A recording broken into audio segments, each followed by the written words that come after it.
Alors, chapitre 4, la diversité des contrats de travail. On va parler, pour commencer, du CDI et ses variantes. Alors, au CDI, il n'y a pas grand-chose à savoir, hein, c'est le truc assez commun et assez général. En fait, tout ce qu'il faut connaître, c'est qu'il n'est pas forcément écrit, c'est pas obligatoire, et il n'y a pas de détermination de date de fin, contrairement aux autres contrats. Le CDI de chantier ou d'opération, qui reste un CDI.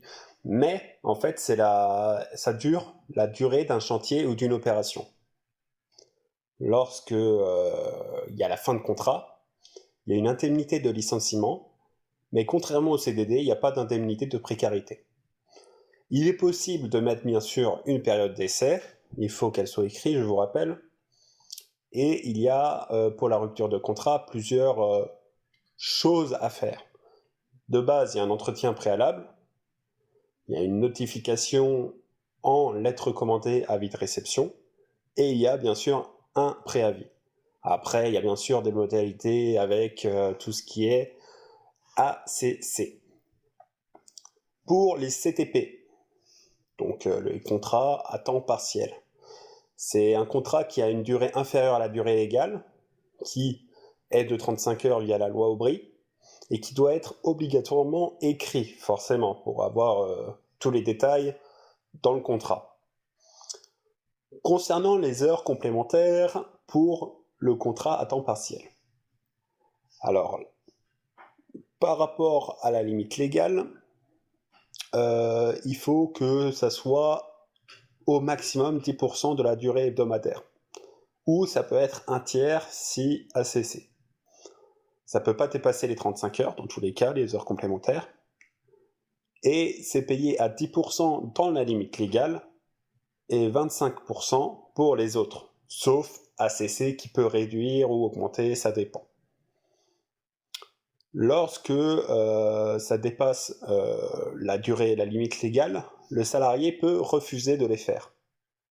En sachant que s'il y a une hausse de 2 heures hebdomadaires sur les 12 ou sur les 12 semaines sur 15 semaines, eh ben, il peut y avoir une modification du contrat par avenant si le salarié est d'accord.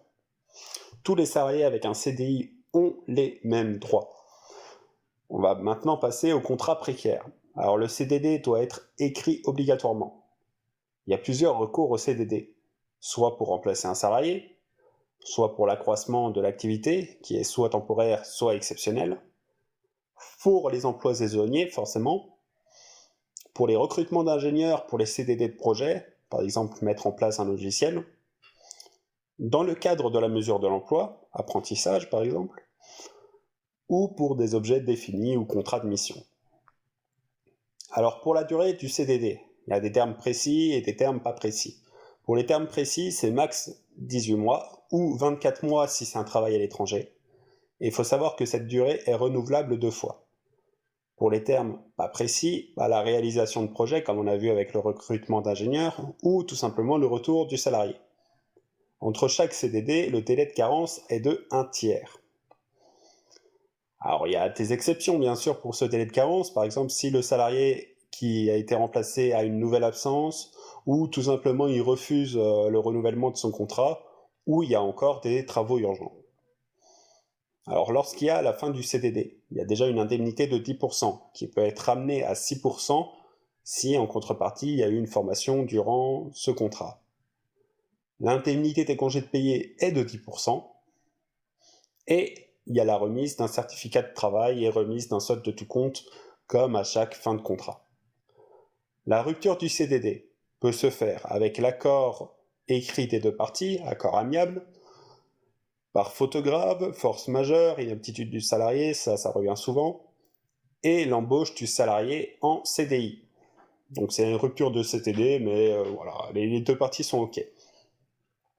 Si un CDD est utilisé irrégulièrement, l'utilisation irrégulière, le montant est de 3 750 euros, et s'il y a une récidive, c'est 7 500 euros, et ou emprisonnement de 6 mois. Bon, emprisonnement, c'est rarement le cas, hein, ou sinon, c'est pas de l'emprisonnement ferme. il y a des interdictions au recours de CDD, comme pourvoir durablement un emploi, parce que forcément, là, clairement, il pourrait prendre un CDI, remplacer un gréviste, ou effectuer tes travaux dangereux. Alors, le contrat, maintenant, on va parler du contrat lors d'un CTT. Alors, c'est quoi un CTT? C'est le contrat d'intérim. Il y a deux contrats, du coup, en fait. Il y a le contrat de mission et le contrat de mise à disposition. Et là, alors, la période d'essai d'un CTT, c'est de 2 jours ouvrés quand c'est inférieur à 1 mois, 3 jours ouvrés entre 1 et 2 mois, et 5 jours ouvrés quand c'est supérieur à 2 mois. Il faut savoir que tout ce qui est contrat d'intérim ou CDD, c'est à peu près identique. On va parler maintenant du contrat de formation. Alors le contrat d'apprentissage, pour commencer, c'est tout ce qui est CFA et tout.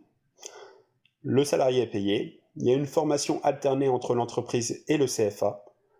L'âge, c'est entre 15 et 25-30 ans, sauf les travailleurs handicapés où il n'y a pas de limite d'âge.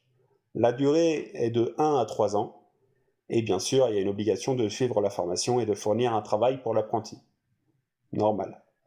La rupture de l'apprentissage, il y a plusieurs possibilités. Alors comme d'hab, il y a force majeure, faute grave, inaptitude de l'apprenti, mais il y a également une période d'essai entre guillemets de 45 jours, et au-delà de 45 jours, il peut y avoir un accord signé entre les deux parties, un accord amiable. La rupture peut également se faire lorsque la société est en liquidation judiciaire, ou du côté de l'apprenti, lorsqu'il est exclu définitivement du CFA. Il y a le contrat de professionnalisation qui est l'alternance, qui peut être soit en CDD, soit en CDI. Alors la durée minimale est de 6 à 12 mois. La prolongation peut être de 24 mois possible. Niveau âge, c'est entre 16 et 25 ans, sauf que en fait, si on est chômeur, on peut être alternant, donc plus de 26 ans.